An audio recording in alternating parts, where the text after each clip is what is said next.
if you want to support the show, any of the shows, either this or whichever show, I'm not on right now because this is just a blanket ad for all of them, and the website, you can go to bewareofspoilers.com.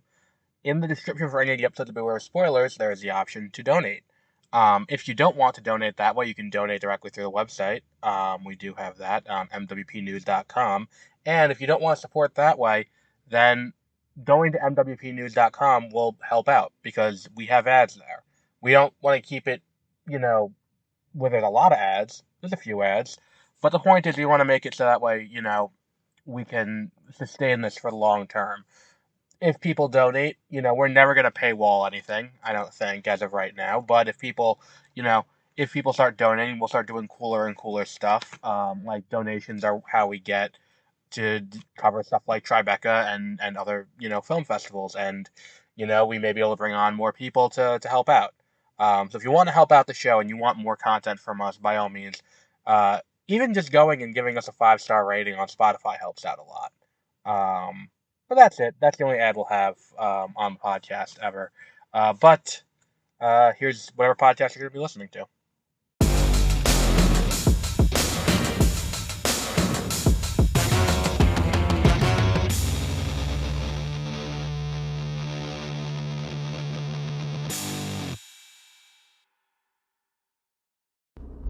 Good morning. Well, it's afternoon now. And welcome to Beware of Spoilers. I am Adam. On this, it's the start of a week where we're going to have a very long heat wave. So, strap in for that, I guess, if you're in the New York area. But, that's not what we're here to talk about. I always start talking about the weather. I don't know why I do that, because it's not like anyone cares. I guess it kind of just sets the time. Either way, we're here to talk about the penultimate episode of Doctor Who. Which has proven me, I will say half right, which I feel I need this after the debacle that was the review of Inside Out 2, where I didn't sit through for the post-credit scene, and it turns out that they answered the question about what the deep dark secret was, and I just didn't stick around for post-credit for that underwhelming answer. But, point is, that's not what we're here to talk about. We're here to talk about Doctor Who, and I'll say I'm half right on this. Because this episode's all about getting the mystery together in prep for next week's finale, where they actually have to solve the problem. Bringing together the mystery of who is Ruby, what is Ruby's origin, and all of that, and then counterbalancing that with, who is Susan Twist, who keeps showing up everywhere. And I think that one of the really funny things in this was, they revealed that in this final iteration, she'd be known as Susan Triad. So it's S Triad is a anagram for TARDIS, and everyone kind of figured that out beforehand, and they go oh my god, what, in the show, they're yeah, it's obvious, we figured that out, yes, it's an anagram for TARDIS, but why? We know it's an anagram for TARDIS, but why? And I think one of the things that, the reason why I count this up as a half correct for me, and not a, it's not a full correct, obviously, because I did not think it was going to be this Egyptian god from Pyramids of Mars, returning, and the issue is, I think that the reason why I'll say I'm half right is because this guy is they say he is the father of the toy maker, he's the father of Maestro, he's the father of, and they list through all these other ones. I'm oh shit, we gotta see all these guys at some point. They list out all these other things that he is the god, the father of, and because he is the father of all of these, that I said that was gonna be the case. I said it was going to be a writer. I was wrong about that, but it is the god of death,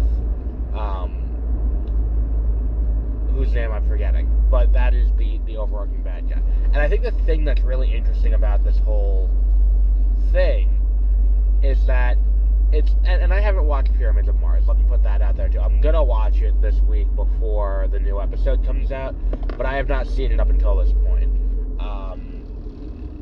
And it's also the one and only time on the show that this character has appeared. But the idea that it is bound to the TARDIS is kind of cool, because it turns the TARDIS into an enemy in a way that, like, I feel like they've done this before. Did they do this? Yeah, it was when the Pandorica opened. Yeah, the TARDIS explodes, and that's kind of the entire issue. Yeah. It's not the first time they've done this before. And then, obviously, I would assume this is not something they pulled out for the first time here. I would assume when they did this the first time in season 13, they had this, happen there too, where it was bound to the TARDIS in some way. But yeah, I think this is an interesting shift, going forward. I still don't think that they've actually solved the Ruby mystery. Which is going to be, I think, that comes into play, like, and who is Ruby's mother. That's going to be the interesting thing.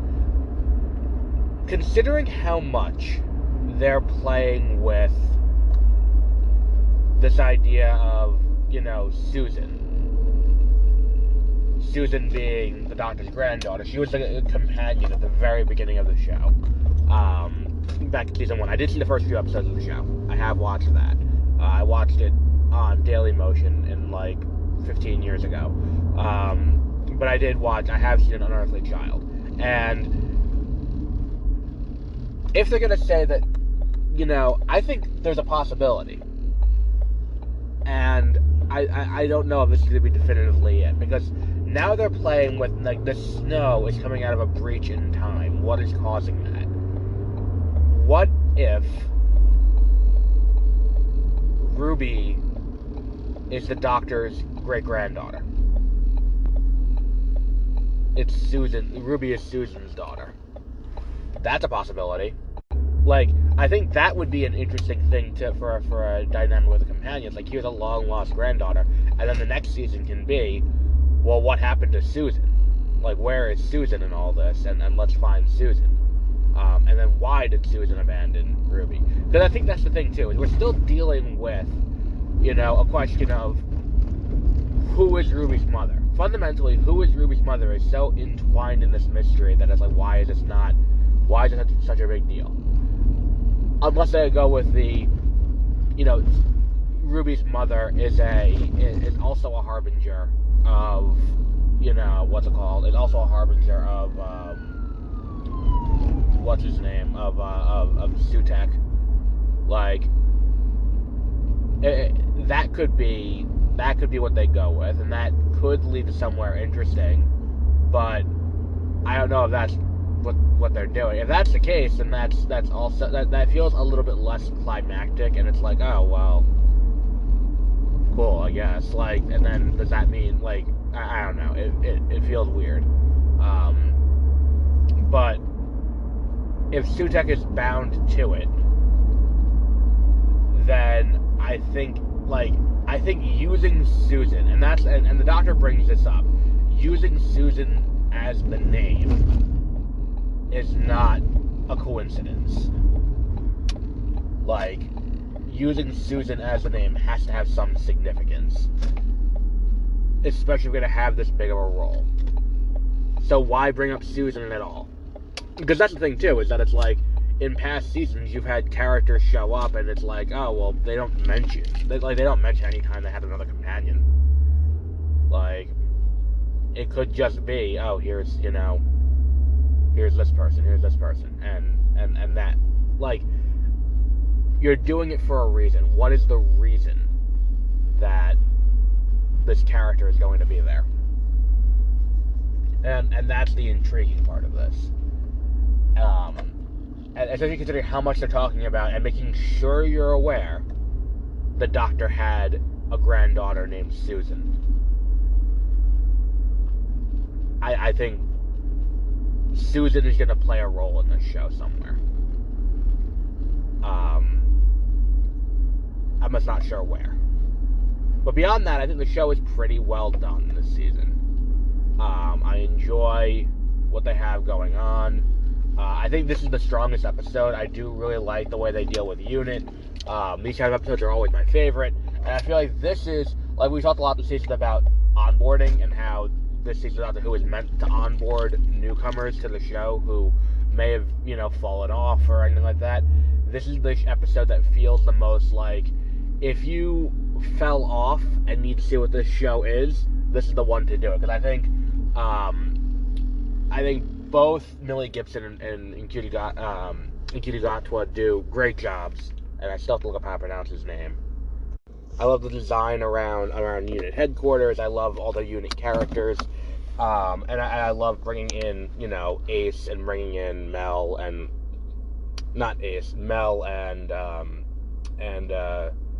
what's her name? The person who runs Unit. I love her too, even if I can't remember her name right now. But this is the episode I think would be the best one to bring people on board. If they've watched the show and they're familiar. That way they're not sitting there in like the first episode with the Space Babies where they're like, he's explaining to her all the little nuances about like, oh, I'm a Time Lord. Oh, this is the TARDIS. Oh, this is what the TARDIS stands for. Like, this feels like you know what you're getting into. This is what the show is. I think that it's handled very well. I think some of the effects hold up better than others, but that's always been the case with Doctor Who. But we'll wrap up there for today. Until our next episode, have a great rest of your week.